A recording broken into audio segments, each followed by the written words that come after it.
You're watching The Experience, Comic Culture and Sales. Streaming live daily to Facebook, YouTube, Twitch, and Twitter. 2, 1.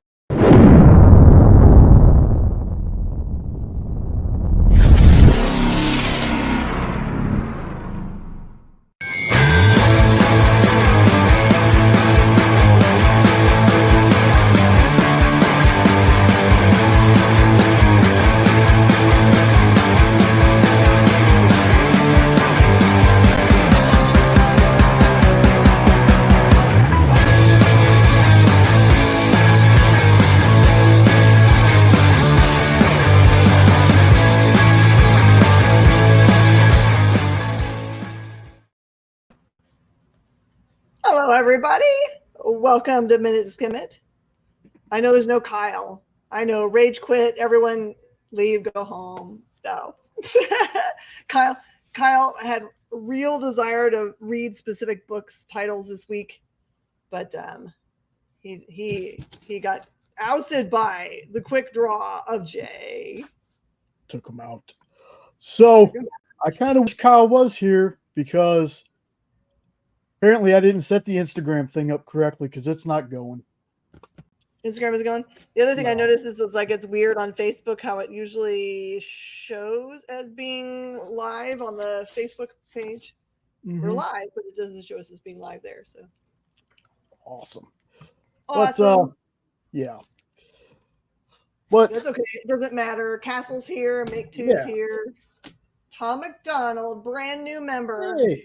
And a subscriber, and has backed us. Tom's the winner.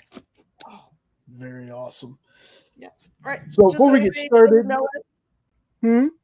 just in case someone doesn't know us, I'm known as Miss Jen, and I own Space Cadets Collection near the Houston, Texas area.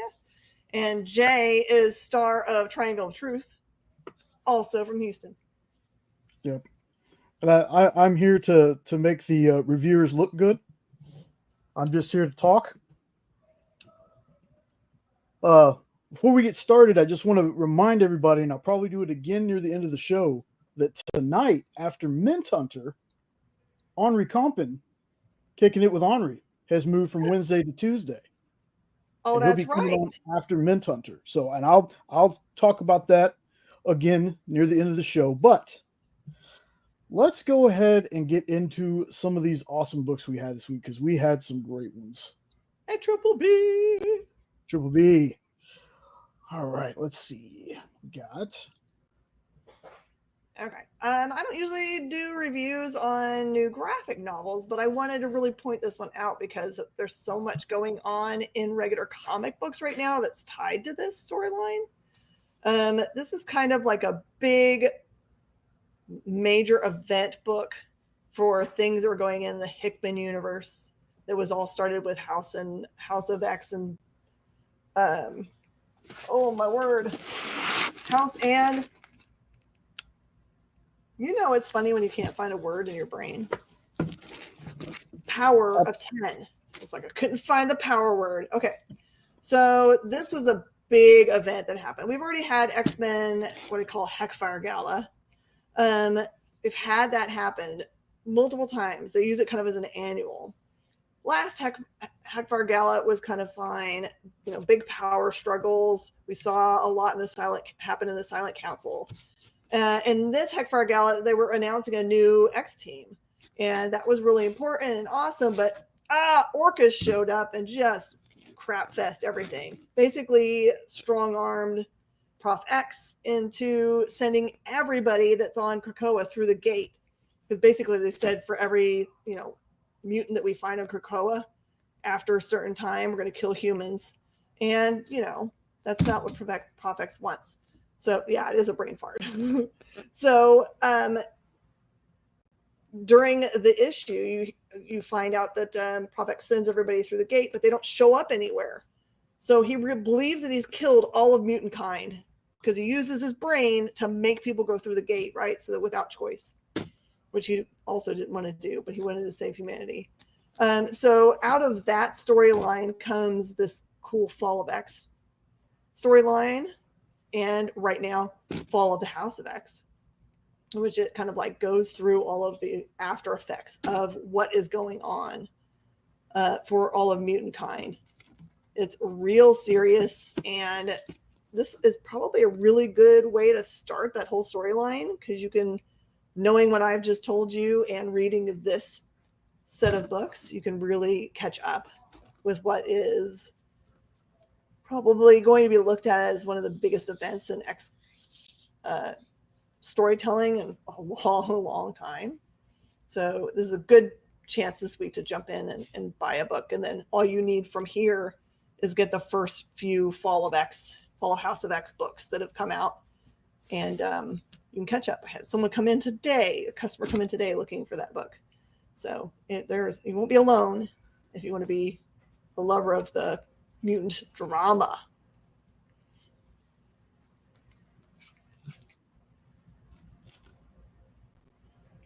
Man, do I like this book. It's such cute art. Does that cat have eyeballs on its tail?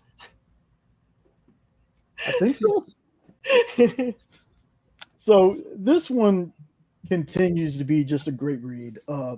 The art style is fun.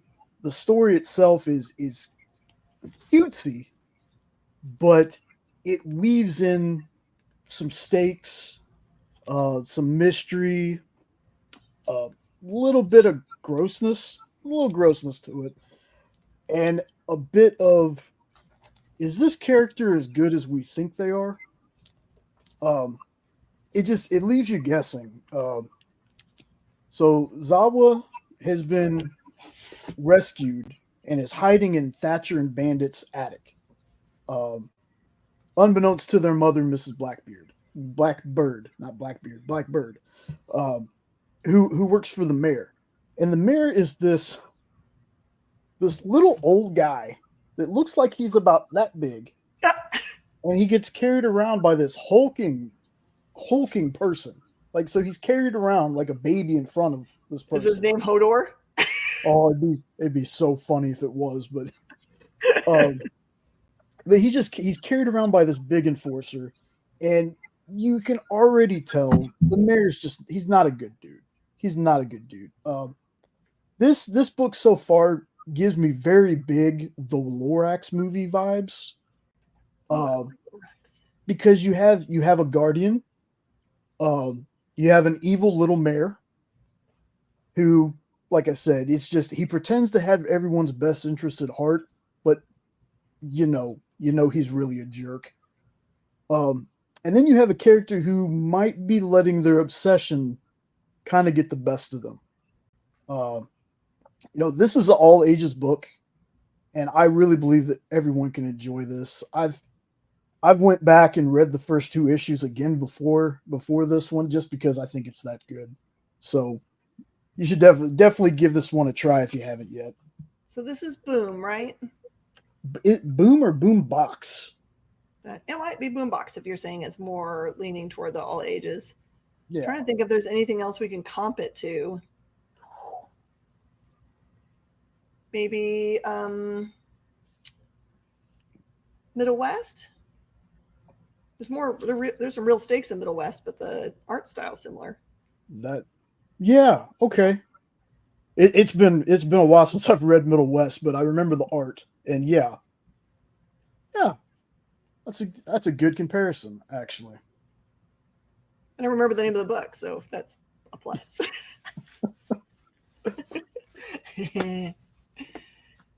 Okay, so I think that Kyle reviewed this last week, and that's fine, because I wanted to put this in the mix so you guys can have some information. So it depends upon where your LCS is doing their ordering right now, when they'll get some books from small press.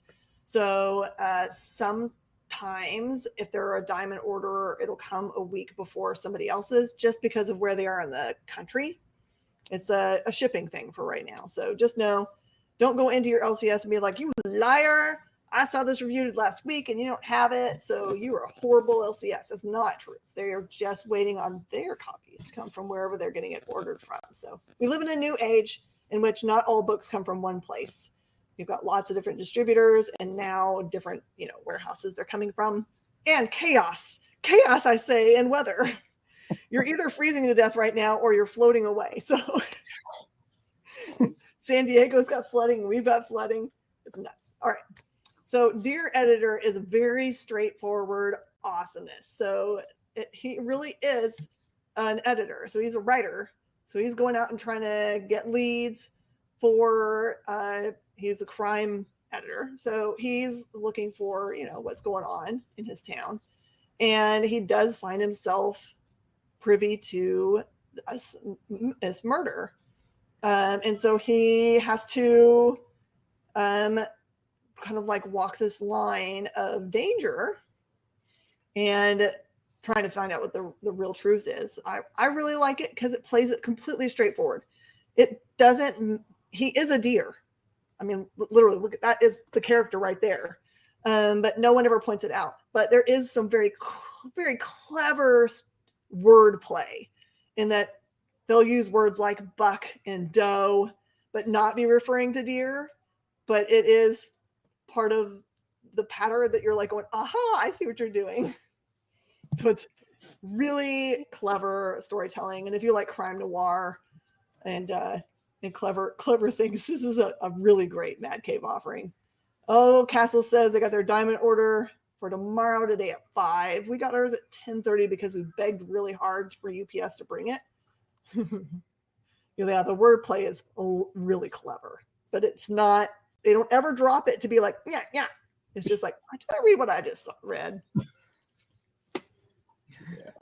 Mog is in the house, everybody. Make sure you're paying attention to what Mog and Mel are doing, especially for EXP Expo. They're doing real special stuff. So put this weekend on your calendars. We got lots of stuff lined up for you guys. Yeah, and if you end up reading this and liking it, Ryan K. Lindsay has done some fantastic books. There's one called Chum, which is a surf crime noir that he did for a company called Comics Tribe. That's just amazing. It's a surf crime noir, just something I never thought I would see, but after reading it, excellent. Ryan K. Lindsay, fantastic writer. Yeah. Again, I believe that a lot of creators have like a hat, and they just take words that are intriguing to them and fold them up and put them in a hat. And they were like, okay, we'll pull 2 and sometimes 3 and be like, can I make a story out of this? Heck yeah. Challenge accepted. Oh yeah. Both of us did this one. Yes. Now for me, I have never read any of the Geiger stuff. Okay. Never read any of it. So, and this was like 68 pages. So this, I skimmed it. I read the first story and I skimmed it. So, after skimming it though, I really do want to read the Geiger stuff. There's a character that I learned about in this one called Red Coat that apparently is an immortal who has met, has influenced, and has been extorted by many historical figures. I thought that was neat. They also give you this timeline where I guess there's a few characters in this universe that have their own series. Yep. I know one I've heard of, the Junkyard Joe one. I've heard of that one too. It kind of shows you in universe wise the dates of when they were discovered or created. And then there's also like these in-depth character pages. And I thought that was really neat, especially for if this is the first time you've picked up just because the cover looks cool. I would definitely pick this up just for the cover. So you can learn about these characters. Well, like I said, I skimmed it and I was like, you know what? Let me look a little farther. Now, I had already written most of my notes by the time I got to this part. Because then upon further reading, you learn this is actually a bunch of different stories. There's like 4 stories in total, 4 or 5 stories. I can't remember exactly. But, not only do they also have their own character pages, a lot of the people that show up in this are first appearance characters. It says on their character card, first showed up in Ghost Machine #1. I'm definitely going to go back and read this one because all the stories looked interesting, but the one that really caught my eye was called Rook Exodus. And that's because the main dude's design is so awesome. I was like, okay, I got to come back and read this one. So if you're reading Geiger in that universe, pick this up for that alone. And everything else in this is just extra comic goodness. Bunch of new characters, like I said. Some of the stories look really cool. I mean, like I said, you buy one comic, you're getting 4 for free. I mean, it kind of seems like a good deal to me. So Yeah. I really enjoyed this. I want to learn more about this now. The way to think about this issue of Ghost Machine is it's introducing Ghost Machine, the sub imprint of Image, which is led by Jeff Johns and some other really amazing people. But also think about it like Distillery when they launched and they did the Devil's Cut, where it was like a little bit of every single book coming out in the next year or so. That's what this one is you do get full stories, introductory stories for the universe that's tied to Geiger, the stuff that's tied to the Rook. That's Direwolf on the front cover there. That's part of that universe. Basically, the concept behind that universe is that they have, I believe, gone to another planet in which they can control the wildlife there based on the mask that they are wearing. And it started out being like a peaceful whatever, and then the masked people kind of like broke off from what was intended and are doing their own thing. My favorite one is the other mask, the one that looks like it's boar's head. It controls wild pigs and boars and that kind of stuff. And of course, the Rook commands like crows and those kinds of things.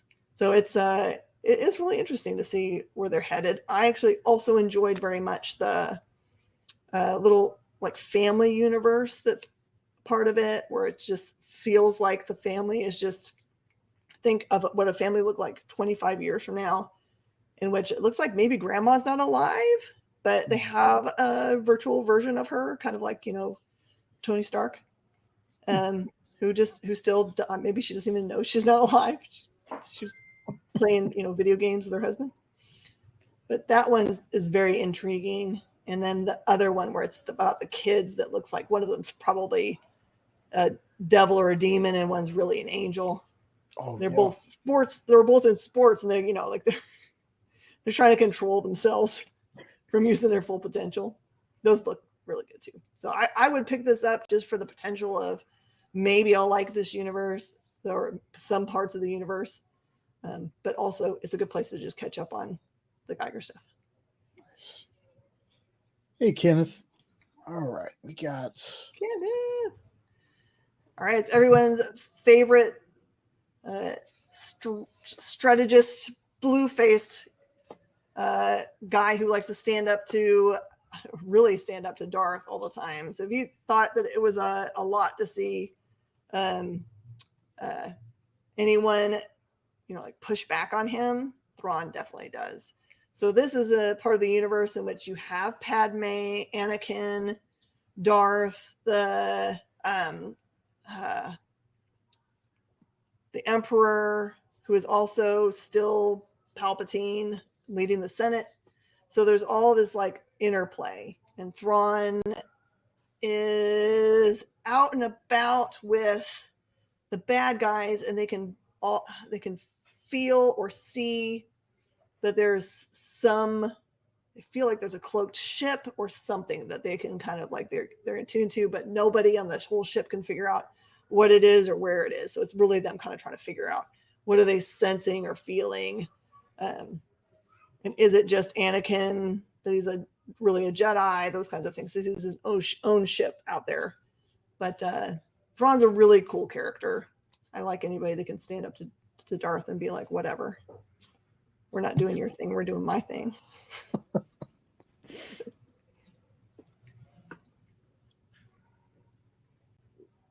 Van Helsing, Vampire Hunter #1.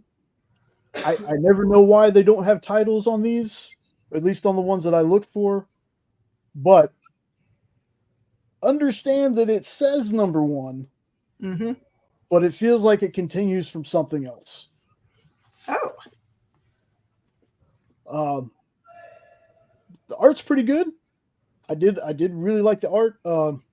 There's a couple of panels in this that show a first person view of Liesel gearing up that are just awesome.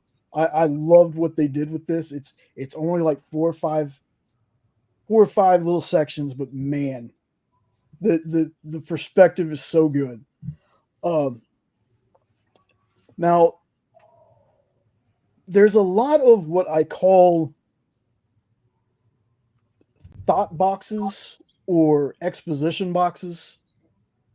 There's more of those kind of than actual dialogue in this, but it's it's not bad. It's just sometimes it feels like it's more tell than show when they do that. But all that being said, this was a fun vampire story with some really dope action scenes and kills.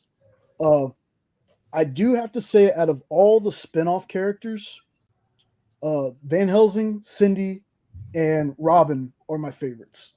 I usually always enjoy those stories. And yeah, this was solid.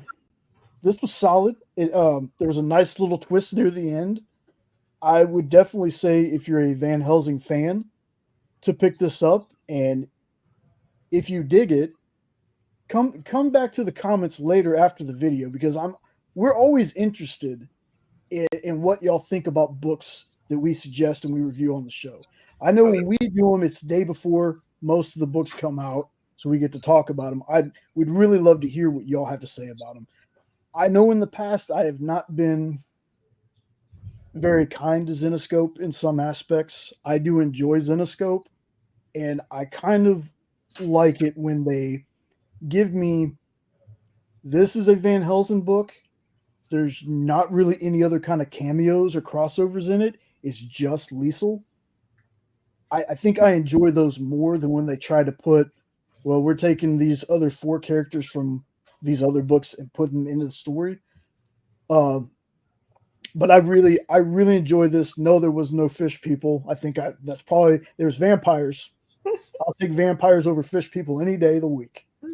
But I really dug this one. Again, Zenoscope fan, you should definitely check this one out because it's really good. Don't let the number one fool you though. I don't know what the story was before it, but it feels like we kind of pick off right when another story ended. But I liked it. All right. Part of that bigger storyline of Fall of the House of X. This one is a real doozy. So you see Storm there trying to find a way to ask for the impossible. So really what her end game is that she wants to have Magneto back, which if you knew the circumstances, which I'm not going to spoil for you for how Magneto is gone, you would understand how this is like a real big ask. She goes really on a crazy journey. I think there's some very unique people in the X universe that could actually do this. She really does go to the other side where mutants go. Think of, I don't want to call it purgatory because it doesn't seem like it's a bad place where they go, but where all of the mutants that had died during this big excursion, they were all supposed to be there. I think it's probably the wait place for in case they become resurrected. But when she shows up there is a really big character there, but most of the mutants that she would expected to have been there are not there. There's no real explanation for where they went. So this is kind of like a real rich look into what happens when a mutant dies. Where do they go? Are they really, really dead? Is there an end game for them? Is there a heaven? I don't know. This one is a good look at her with one goal in mind. I don't really know what she needs him for, why she needs him back, because they have not in the past necessarily been very good allies, but I'm sure it's important for the rest of the follow the House of X storyline. Otherwise, it wouldn't do it. Yeah, that's a beautiful cover, by the way. I forgot to look at the cover artist, but that is a beautiful cover. And the interior art is like this. So that gorgeous hair that she's got and her really great outfit, you're going to see a lot of versions of that are just like, okay, we could frame this page. Let's frame this one too. Wow, that's awesome. All right.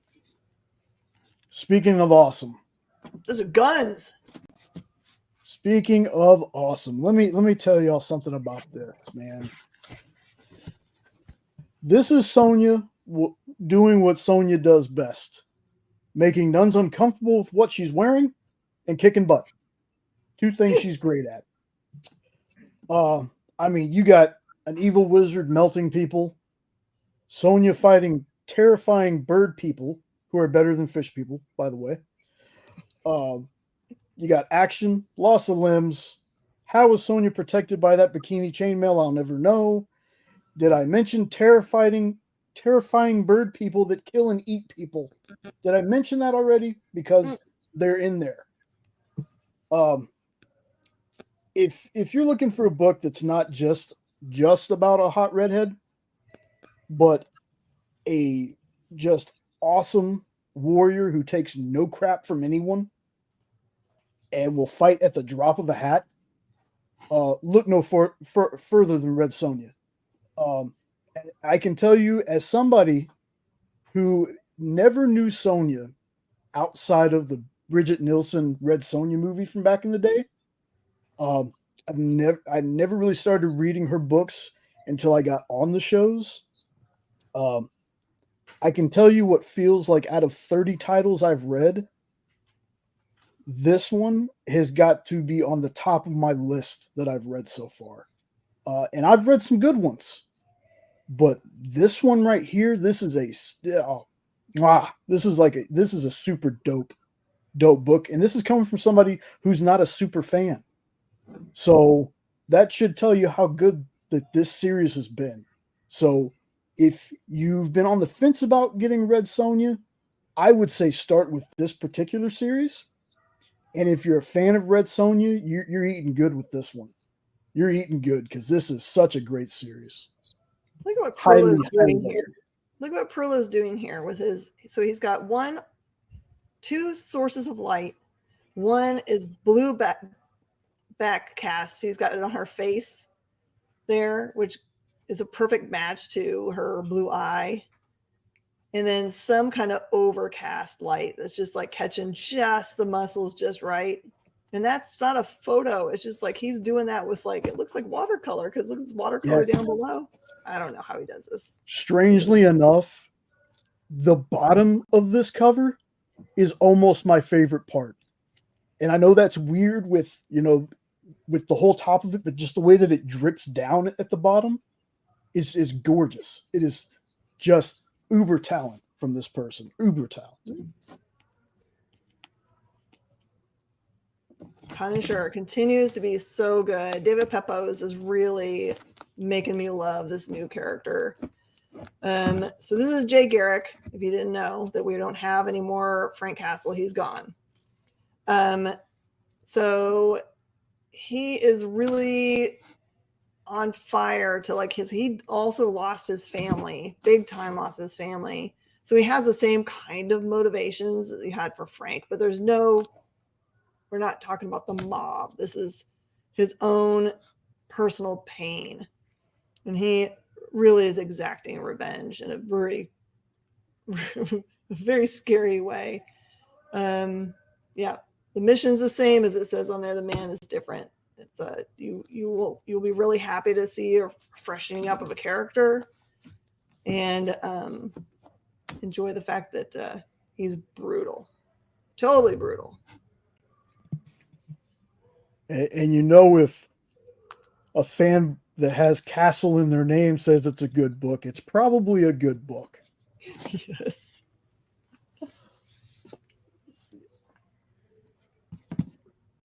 Hades. He has got to be one of my favorite villains. I love the Hercules movies so much. And this this book and the way the art is, it really reminds me of the Hercules movie. The art is just spot on. The story itself has kind of an alternate universe kind of feel to it, but that might be because I think I've only read issue 1 of this, so I'm going from issue 1 to issue 5. So I probably missed a little bit in the middle there. Um, yeah, just a bit. But this issue jumps right into Hades crashing a Mount Olympus brunch and turning Zeus into a worm. So it's a worm body, Zeus's face, but he's bald. He's still got the beard, but he's bald. He's a bald worm. It's hilarious. And the other gods get turned into like household items. So it kind of feels like a call out, a little bit of a call out to Beauty and the Beast, which I thought was funny. And Hades is evil and is sassy as always. And it was a fun issue. It was the final issue. I'm kind of hoping that maybe we'll get, they did a 1 through 5. Maybe we'll get another 1 through 5 or something like that. But I'm gonna have to go back and not only reread the first issue, but read the whole thing so I can get exactly how we got to the point we are in this story. Dynamite has just been on fire with these Disney properties. Yeah. There has not been a bad one out of the bunch yet. And they have even more coming up in the future. So if you're a Dynamite fan or a Disney fan, not only should you be grabbing these up, but I think if you wait just a little bit longer, you're eventually going to see something from Disney that you love coming from Dynamite. And that's awesome. Like I said, they've been doing such a fantastic job with all these. The villains, the one I'm going to talk about later that was one of the best things that I read. It was in the top 3 things that I read this week. I loved it. But yeah, you should definitely be checking out these Disney books from Dynamite because they're great. They're great. And hey, Ed, how you doing? Better late than never. Exactly. He showed up right on time. That's right. All right, I'm gonna be real with y'all. I read God's number 1, and there is obviously between 1 and 4 been some real deep storytelling. So Gods takes place with the only character you're really gonna recognize is the Doctor Strange character, and then a whole bunch of godlike beings. So constructs and there's very, very powerful beings. This is very heady, a lot of dialogue, a lot of a cool storytelling technique that I like, where it's very clear that the 2 characters here on the front are having a conversation, but they keep on starting the conversation and then it jumps to some action. So it doesn't resolve. And then the next page, the same side of the page, goes a little bit farther into their conversation with each other, and then more action. So it eventually gets to the end of the conversation that's happening. They're really trying to stop some event, but they're having a really hard time because the beings they're dealing with are so powerful. So, hey, hi, Hermione. Hey, Hartley's. So this one is for, I would say, your very smart, pointy-headed readers that love when Hickman gets really deep. This is one of his other big projects he's working on, which I think probably when we get to the end, it'll be huge implications, of course, for Marvel Universe. But it is the hardest for me to understand, especially if you skip some gaps. So if you're already here at number 4, unless you can find the first issues to play catch up, you might wait for the graphic novel for this. Just fair warning, you guys are probably way smarter than me. I was like, uh-oh. One I won't be able to explain very easily. It is really great, and the art is spectacular, just like you see on the front there. Whoever did this cover deserves a raise. Oh my goodness. That is awesome. So funny. If it had a more pointy eyes, I would say it was Brevoort, but I don't think it is.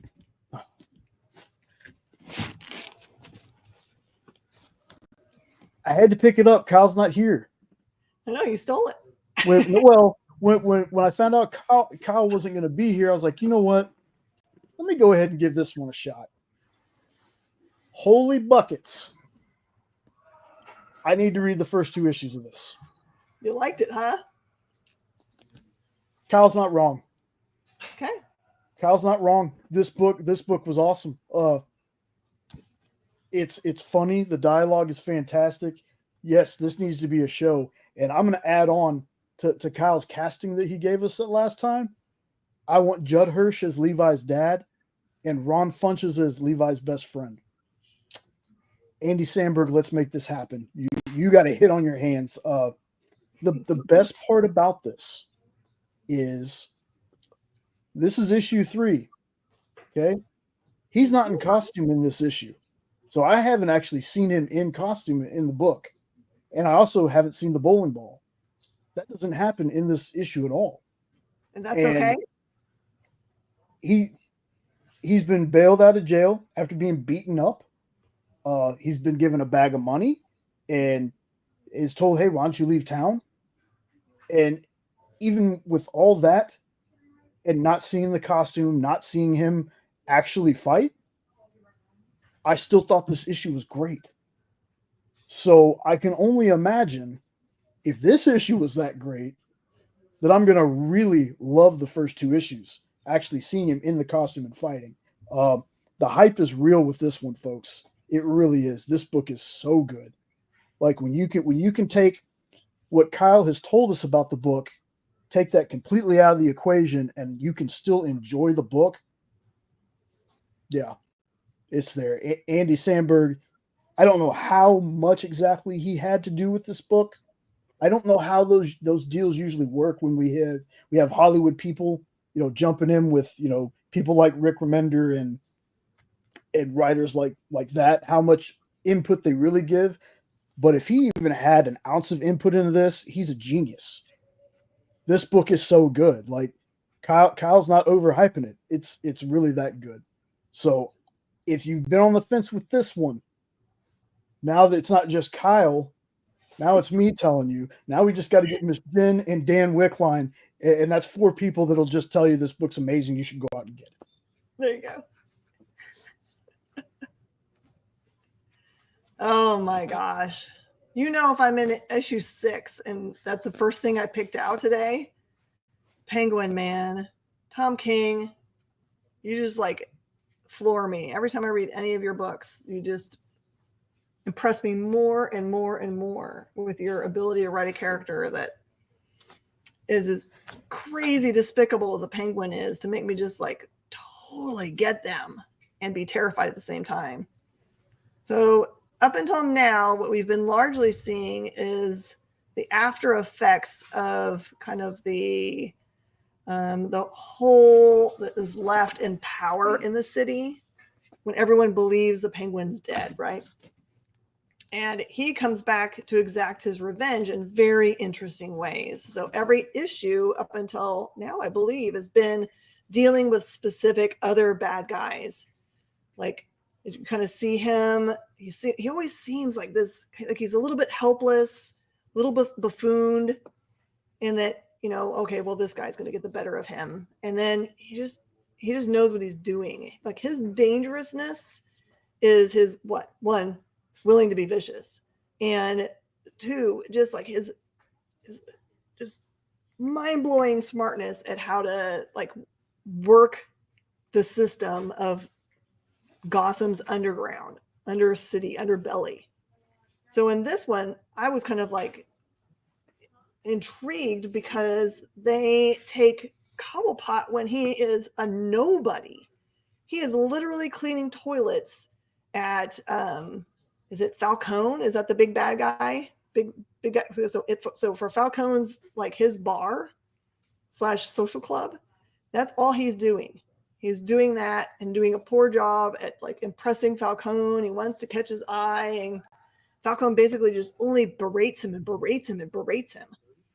And it's cool because the whole issue has a lot of narrative, right? I think that's the through story. Like every single week we see there's something that's happening in the comic books that kind of ties them together, even when they're not in the same company or writer or anything. There's a lot of just narrative, and you don't know, I don't think even at the very end 100% who the narrator is.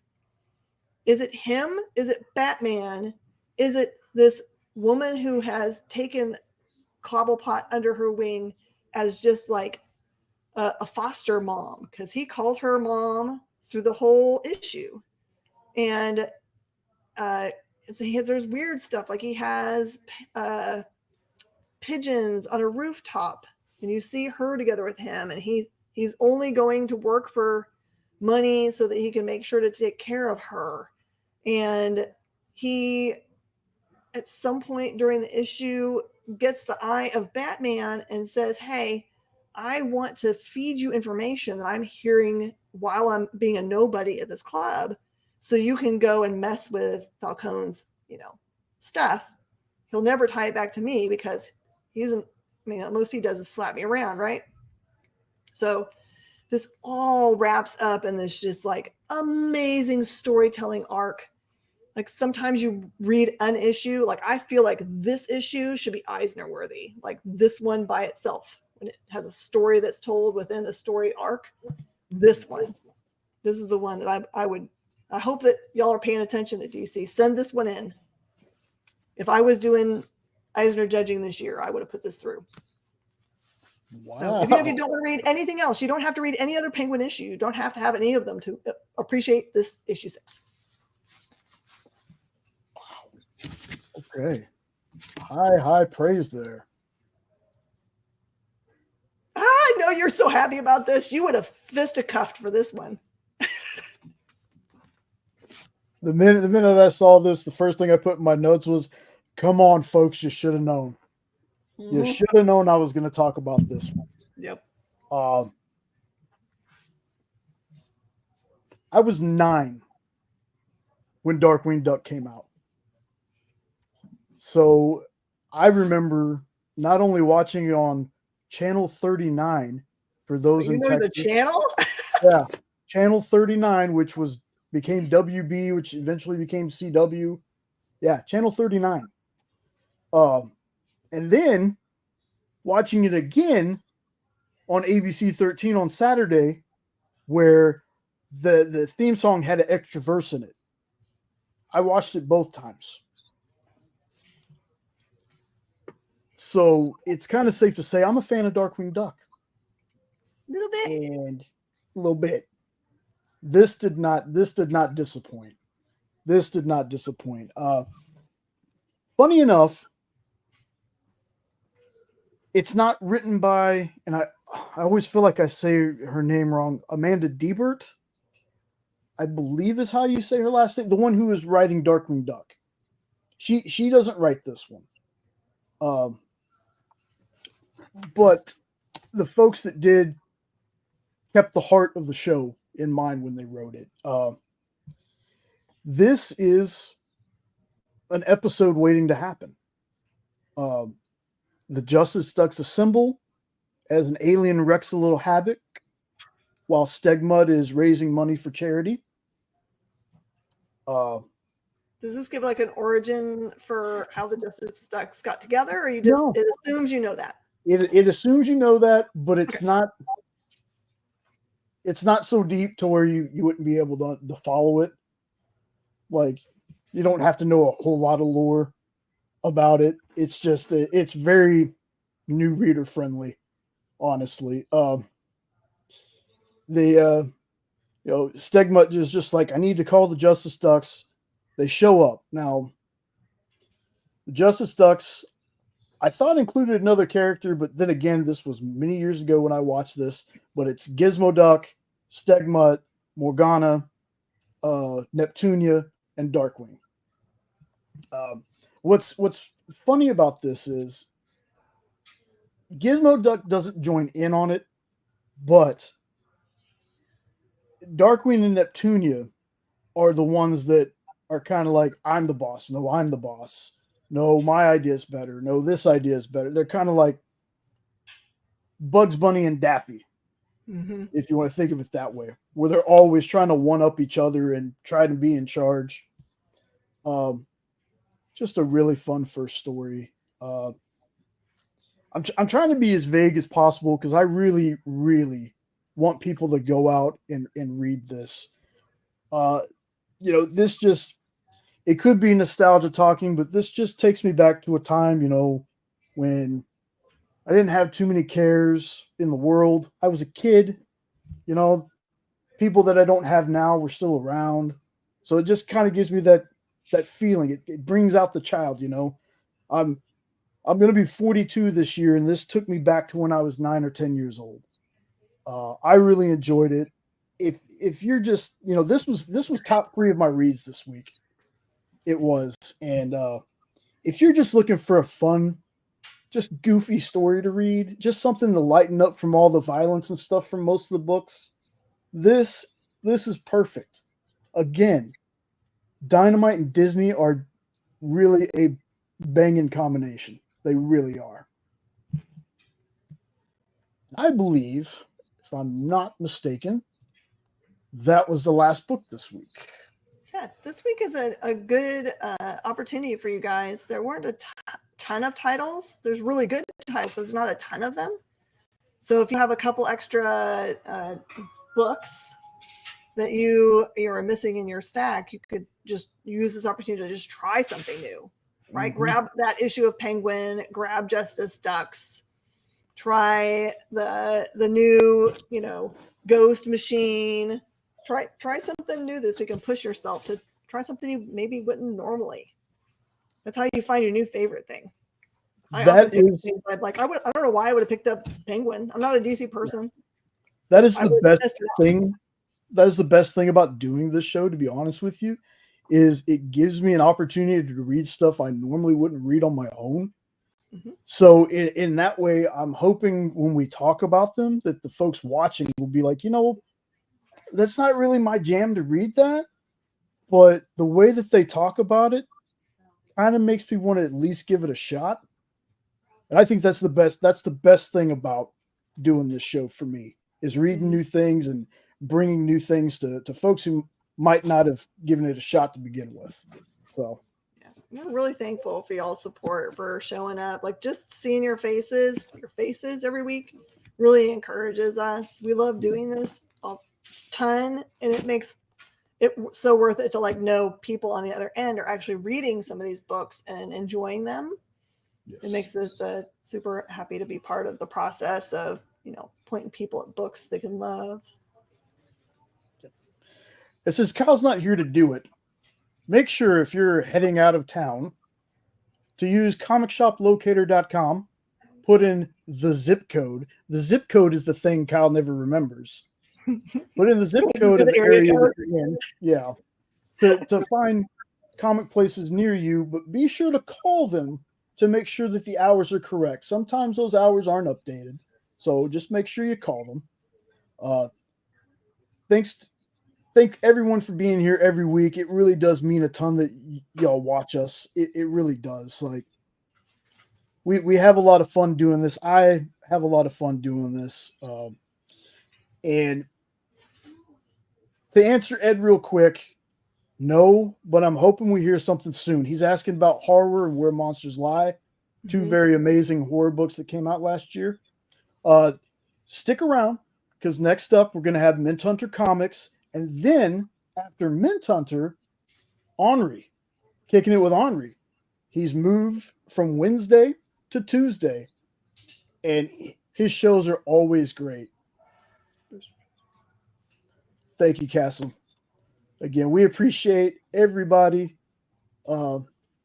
Miss Jen, don't you have something coming up after this as well? I have a show that I do both on our page and on CBSN. I offer all of the new comic books that are coming out tomorrow, because we don't do a Tuesday DC release day. We do it all at one time. We're traditionalists. We like Wednesdays. So if you don't have an LCS and you want to bebop over, I would actually just stay and do Manhunter myself. It's not going to hurt my feelings, but if you also want to buy, you can have two screens open, I suppose. Yeah, 2 tabs open. Buy from both shows. You guys got high skills. And you guys, thanks so much for sharing out to other people. that community is everything, and people are, there's so much content out there that there's no way really for people to find us unless people that like the show share it out to people. So thanks, you guys. I can tell that you are, because I see new faces a lot. So thanks a lot. Yeah. Appreciate it. All right. Well, everybody, we will see y'all next week. Have a great night. Hopefully I'll see y'all on the next show. All right. Bye, y'all.